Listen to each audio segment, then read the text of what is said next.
Hello friends, hope you are good. This is our lecture number 12 of Auto System Technology, and from this lecture onwards we are going to start our unit number 3, that is comfort systems, suspension systems. So let's get started with these sessions. Let's have a quick look on problems and their solutions first.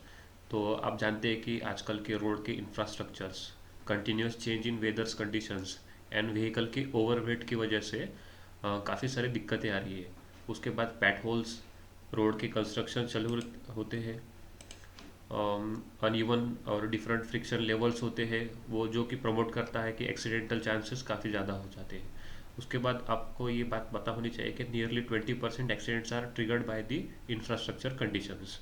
तो ये जो सारी conditions है आजकल की, कौन से रास्तों की, तो इसके वजह से ड्राइवर को व्हीकल्स ड्राइव करना काफ़ी मुश्किल हो जाता है. काफ़ी सारी प्रॉब्लम्स उसको फेस करना होती है. तो इसी के लिए हमने फिर ये सस्पेंशन सिस्टम का यहाँ पे अप्लीकेशन किया है. तो सबसे पहले हम देखते हैं कि नीड क्या है, सस्पेंशन सिस्टम की नीड क्या है. तो for absorbing shocks and vibrations cause due to the road irregulations. तो ऑब्वियसली जो भी शॉक्स से एब्जॉर्ब, उसके बाद वाइब्रेशन जो भी है ये रोड के इरेगुलेटरीज की वजह से वो ये क्या करता है, एब्जॉर्ब कर लेता है. उसके बाद for transmitting vehicle load to the vehicles, okay, ये क्या करता है, ट्रांसमिट करता है व्हीकल का लोड व्हील्स तक, यानी कि ये सपोर्टिंग का भी काम करता है. उसके बाद for maintaining the stability of the vehicles, contact of the vehicles to the ground, तो ये स्टेबिलिटी मेंटेन भी करता है आपकी. For providing cushioning and the ride comfort to the passengers, and for providing body squats और and body drive. ठीक है, तो ये सारी चीज़ें हैं. इसमें से आपको ये समझ में नहीं आ रहा होगा शायद कि ये व्हील को कैसे सपोर्ट करता है और ये स्टेबिलिटी किस तरह से मेंटेन करता है. तो आने वाले हम जो भी ये स्लाइड्स होंगे इसमें आपको ये कंसेप्ट क्लियर हो जाएंगे कि ये किस तरह से स्टेबिलिटी मेंटेन करता है और व्हील्स को सपोर्ट भी करता है. उसके बाद फंक्शंस देख लेते हैं. तो ऑब्वियसली इसका फंक्शन क्या है, सेफ गार्ड है पैसेंजर के लिए और गुड्स के लिए. उसके बाद to prevent the stability of the vehicles in motions.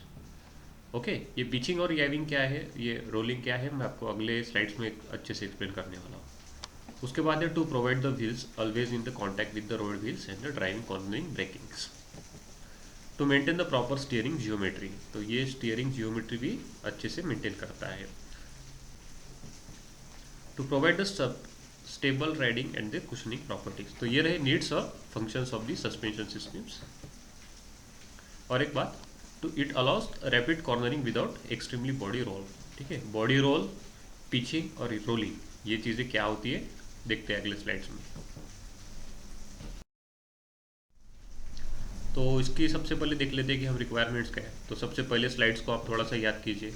There should be a minimum deflection, it should be low initial cost, it should be minimum weight, it should have low maintenance and low operating cost. तो obviously इसका maintenance काफ़ी कम होना चाहिए और इसकी operating cost भी कम होनी चाहिए.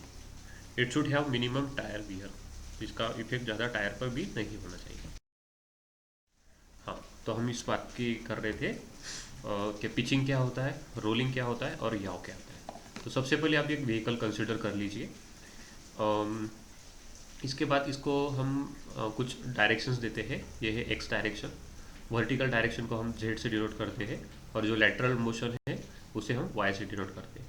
तो मान लीजिए अब जब आपका व्हीकल एक्स एक्सिस के अलॉन्ग रोटेट होता है, कौन सा, एक्स एक्सिस के अलॉन्ग रोटेट होता है, तो उसे कहते हैं रोलिंग. मतलब जब इस कंडीशन में आपका व्हीकल मूव करेगा तो क्या होगा, रोलिंग होगा. उसके बाद अगर ये वर्टिकल मोशन में, सर्कुलर मोशन में घूमता है तो इसे कहते हैं याव. और ये अगर लैटरल डायरेक्शन में मोशन करता है तो इसे कहते हैं पिच.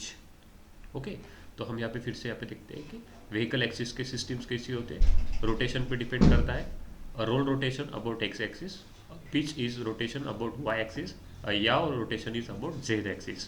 तो ये सारी जो मोशंस है, रोटेशनल मोशंस है, इसको कंट्रोल करने का काम कौन करता है, आपका सस्पेंशन सिस्टम. तो बेसिक सस्पेंशन मोमेंट्स देख लीजिए.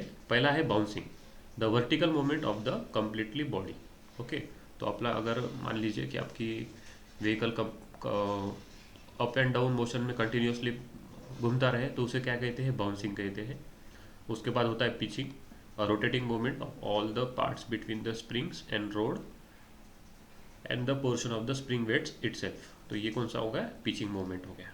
उसके बाद का rolling movement, the movement about the longitudinal axis यानी कि x axis, produce by the centrifugal force during the contouring. अब मान लो ये व्हीकल एक शार्प कॉर्नर से टर्न हो रहा है, तो क्या होगा, इसका ये जो इनर पार्ट है वो नीचे आ जाएगा थोड़ा सा, बराबर है, और आउटर पार्ट थोड़ा सा ऊपर जाएगा। आप फील करते हो ना, सेंट्रीफ्यूगल फोर्स फील करते हो जब आप कॉर्नरिंग पे आपका गाड़ी ड्राइव करते हो तब। तो वो कंडीशन कौन सी होगी, रोलिंग कंडीशन होगी। ओके, तो ये सारे बेसिक सस्पेंशन की मूवमेंट्स हैं।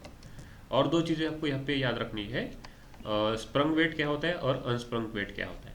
तो स्प्रंग वेट जो है typically includes the body frame internal components it passenger and cargo but does not include the mass of the component suspension below the suspension component. तो आप ये अनस्प्रिंग वेट को कैसे बता सकते हो कि ऐसा वेट, ऐसा मास जो सस्पेंशन के ऊपर फिक्स किया गया होता है। तो सस्पेंशन के ऊपर क्या क्या फिक्स किया है, आपका बॉडी फ्रेम इंटरनल कंपोनेंट्स, उसमें बैठे पैसेंजर्स और उसमें लगा हुआ कार्गो।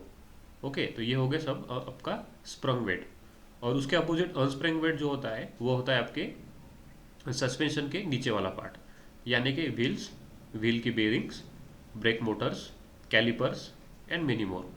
ओके, तो ये जो टेक्निकल चीज़ें हैं आपको थोड़ा सा आने वाले लेक्चर्स में काम आने वाली है। व्हीकल के एक्सिस की सिस्टम आपको ध्यान में रखना है। एक्स एक्सिस में रोल होता है, वाई एक्सिस में पिच होता है, जेड एक्सिस में याव होता है। बेसिक सस्पेंशन के मोमेंट्स है बाउंसिंग, पिचिंग और रोलिंग। उसके बाद अनस्प्रिंग वेट क्या है और स्प्रंग वेट क्या है। उसके बाद हम देख लेते हैं कि इस यूनिट में आपको क्या क्या कंटेंट रहने वाला है। तो सबसे पहले हमको देखना है कि टाइप ऑफ सस्पेंशन सिस्टम्स कौन सी होती है। ये होती है रिजिड और इंडिपेंडेंट, इसके सब टाइप्स भी हमको देखने हैं।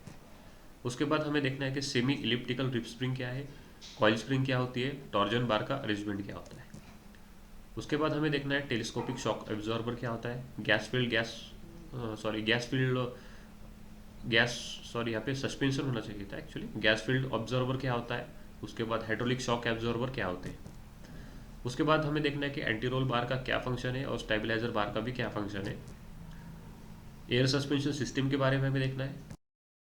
ओके, तो आने वाले लेक्चर्स में हम शुरू करेंगे types of suspension and rigid and independent types of suspension systems. So till then will stop here.